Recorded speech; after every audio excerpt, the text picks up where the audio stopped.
Hi అండి. ఈరోజు tiffin గురించి అయితే కర్ణాటక స్పెషల్ టిఫిన్ అయితే రెడీ చేస్తున్నాను.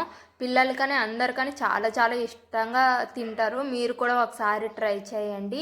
దాని గురించి అయితే ఫస్ట్ ఒక కళాయి పెట్టుకొని 1 స్పూన్ ఆయిల్ వేసుకొని శనగపప్పు జీలకర్ర వేసుకుని ఫ్రై చేసుకోవాలి. ఫ్రై అయిన తర్వాత వాటర్ యాడ్ చేసుకోవాలి. వాటర్ వేసుకున్న తర్వాత తగినంత సాల్ట్ కూడా వేసుకొని వాటర్ అనేది ఒక 2 నిమిషాలు అయితే మరిగించుకోవాలి. మరిగించిన తర్వాత బియ్యం నూక ఉంటుంది కదా, అది కూడా వేసుకొని అంతా బాగా కలిసేటట్టు కలిపేసుకొని మూత పెట్టేసి ఒక 4-5 నిమిషాలు అయితే ఉడికించుకోవాలన్నమాట.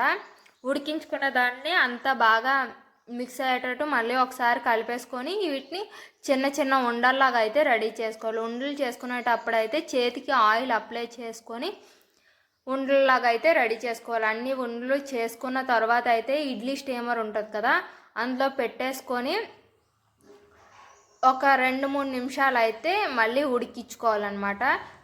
ఉడికించుకుంటే కర్ణాటక స్పెషల్ బ్రేక్ఫాస్ట్ అయితే చాలా సింపుల్గా రెడీ అయిపోద్ది. 10 నిమిషాలు. మీరు కూడా ఒకసారి ట్రై చేయండి. Thank you.